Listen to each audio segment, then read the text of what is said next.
Welcome back to the Fix Ops Roundtable. I'm Sarah Vantine here with Tangs. We're at Uber World Headquarters here in New York City at the World Trade Center. Today we're going to be talking about how parts sells hours and beyond. And Ted, we've got quite the panel assembled. Yes, and I think you said it right. Parts sells hours. So let me come to our retailers. Tully, let me start with you. How have consumer behaviors evolved in recent years, and how has that affected the dealership and the parts department? Well, I want to say parts sells hours, right? And I want to say this is that if you're a parts department, and I'm not sure if I'm going to answer your question properly, but here's the deal, is that if you want a productive shop, your parts department has to be on board, and there has to be something in it for them. Are you paying your parts people on the shop forecast? Are they part of the team? Because what happens with a bunch of parts people? They're locked behind glass and they feel like they're left out. Our goal is to get them out there to help our technicians be successful. We cannot be successful without parts department. They need to find the part. Our customers demand that we're in and out. They have to have it. So our job is your parts department up to the challenge to make your techs successful? I want to build on that a little bit because how do we make our parts department more successful? How does that sell hours? Well, it sells hours because we don't want a technician going back and forth. We don't have the part. They go back, they move the car out.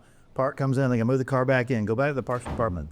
We got to eliminate those time robbers. And that's, so until it says parts sells hours, parts sells the lost hours if we manage it properly. Nolan, what about yours? Yeah, I agree. I mean, I think a big part is parts stocking the right parts and having the parts there available for us to sell when the job is recommended. I always preach to our parts managers, record your lost sales, let the system do its job, recommend phase in, and have the right parts in stock. It's just a huge thing with production. So, Brian, in the past, parts wasn't really considered, as important maybe as service, and people would come in for things such as recalls and parts would not be in stock. And talk to us a little bit about that. Well, I'll talk to it first from the standpoint of used car reconditioning. And I didn't understand the power of parts until I understood that used car managers always say, well, service is charging me too much, parts too high. I don't want to pay that. And they wholesale the car rather than nobody gets part of anything, right? And as I'm trying to figure out, he's trying to persuade me to discount my effective labor rate, my internal labor rate. And I've come to find out that if I'm looking at the same tires that are Michelin's for a certified, Kingrey, that same set of Michelin tires versus a set of Dunlops or Saliums, like Southeast Toyota's case, could be half the price, and we're all making money now. And now nobody has to complain about it. So instead of discounting parts, instead of discounting labor, I think that if you really want to bridge the gap between sales and service, that they need to educate the sales department, because there's an ignorance when it comes to, sales departments just see it's the dollar out of the RO. Half the responsibility is from the appraiser that didn't appraise it correctly. Because the other half is making sure that you have the parts in stock. On an average, how many, if you're in a Toyota store, I'll just use that because that's my comfort zone. But how many Camrys are you selling CPO per month on a 90-day rolling average? How many RAV4s? You should, and they're all going to need 4 tires. They're all going to need wiper blades. Have that all standardized and focus on the cost of sale and finding less expensive parts than every complaining about the margin. The margin should never be touched, in my opinion. David, your thoughts? Well, I could solve all of this if we had 12 and a half minutes, but we only had 12. So, just a tough day. So fun. I'll be at the Holiday Inn. There's a lot here. Lot to unpack. Number one, I'll try to go quick. Excuse me for hitting word ghosts that are high. But number one, the parts department oftentimes is the forgotten department. It's the other department, right? And you mentioned behind glass, assignment behind glass. And there's something called the Pygmalion principle, if you've heard about that in human behavior psychology, that simply says that people act in concert with how they're seen, right? And the problem in parts is they're seen for being this one-dimensional, hey, we'll come to the back counter, we're going to get the part, that's it.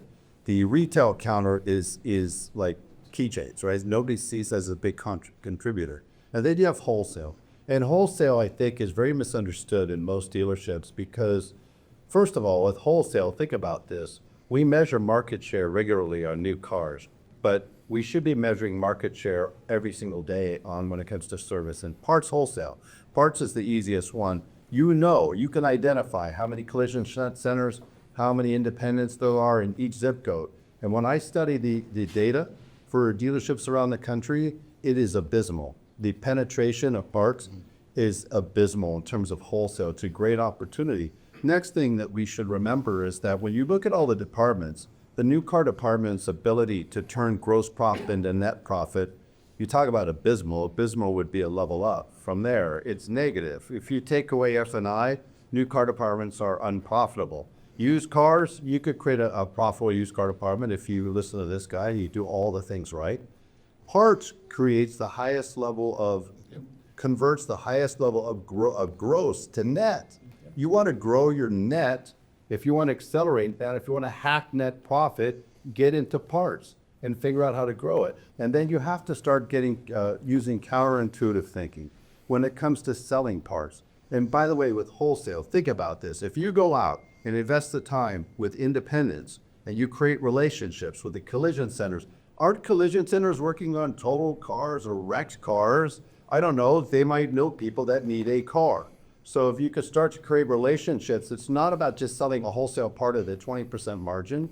Some of those people are going to end up needing service. Cars at collision centers typically also need mechanical service as well. So I just think that oftentimes we underestimate parts, we overlook parts, and it's time to not think about parts or focus on parts. It's time to really get into parts and mass. Ibrahim, in this entire conversation, we've been talking about the evolution of the parts department, how important it is for retail today. But let's talk specifically about selling cars online. What impact have you seen across the country for the impact on customer satisfaction and loyalty? Yeah, no, and I agree with everything that you just said. It makes me happy to hear you say a lot of those things, right? I know this sounds a bit crazy, right? But if you imagine for a second as that vehicle inventory wasn't online, wasn't on the website, what's the experience of that end buyer, right? They'll probably look somewhere else. Today, what's a bit shocking is most parts departments are not online, right? They're really back office behind the glass. Because that was the evolution, right? They're there to serve the dealership, the service lane, then maybe collision body shops. And on the mechanical side, there is very little to no penetration versus aftermarket. So we really think of just being online, frankly, table stakes. Maybe not today, but at some point we're going to get there really quickly. And it's all about really that brand experience, right? Every dealership, you have a local brand. It might be a repair shop that's looking, right? They have to call today. So a lot of them will not, right? Because aftermarket's online.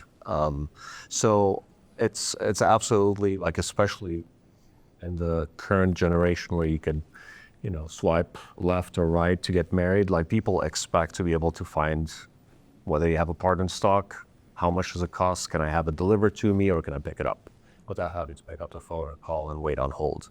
So we're really excited about the transformation. We think it's going to accelerate over the coming years. And yeah, I mean, it's just about increasing those service levels and investing in that brand, and which will lead to return customers' loyalty and overall satisfaction. And Nolan, customer satisfaction and loyalty, that's an important component when it comes to mobile service too. Of course, yeah. And just to reinforce, what was just said, that I believe your inventory has to be online. Like you said, you wouldn't search for a car, at a dealership that wasn't populating it. We have our parts inventory on our website, on Amazon, on eBay, anywhere that somebody can look for a part, we're there. So I just think there's a lot of opportunity there that people are missing right now. And Tully, you're doing a lot of this right now. We are. We're a great partner of Revolutionary Parts, but when you think about the customer experience, we're in the repeat and referral business. Now, a lot of stuff that we're selling could be a BG or whatever. Great. But think about what we're doing. Our job in parts department is to do what? Sell parts. And what happens when we sell parts?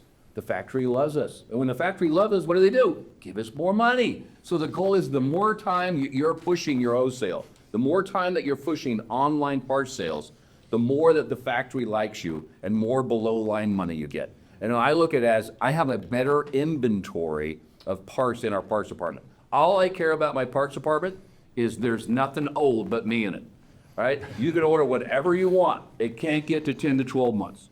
And our goal is that these things here help us drive those numbers, helps our inventory to get clean, and helps us drive to get those factory bonuses. And Shon, I know you are seeing and experiencing a lot of this yourself. I am, and I'm going to bring a little bit of this back home. Back to what Tully originally said. We talked about it earlier. Pay plans drive behavior. If your parts people aren't tied to the hours in the shop, you're failing. Okay. To Brian's point, used cars. If your parts department isn't tied into cycle time into used cars, you're failing. You want to fix the problem, hold people accountable. It's very quickly, easily fixed. The online stuff that Brian was showing this morning, that's Brian Benstock had a kickoff meeting, and I'll tell you, you're looking at delivering parts. It's not just wholesale. If you need an alternator at your house, he'll deliver it. You think about it, if the alternator is bad at their house, they can't go get it because their car's disabled. I mean, he thinks outside the box where that's the next steps where we have to go. And that ties into AI, which obviously has been the biggest topic today. It all ties back in together. Ibrahim, it reminds me of a company called Amazon, blowing our line and making it convenient and easy. And once you select the product, you may consider these other ones as well. Absolutely. And yeah, I mean, our goal every day is to help dealers be like an Amazon, right? And really increase that service level and drive satisfaction and repeat buyers.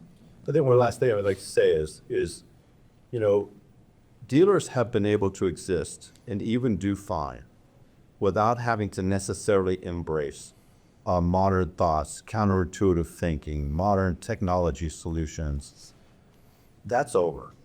It's over. Mark my words, write it down. The divide between the ones who think good is good enough, and the ones that are the Brian Benstocks of the world, the Tully Williams of the world, right?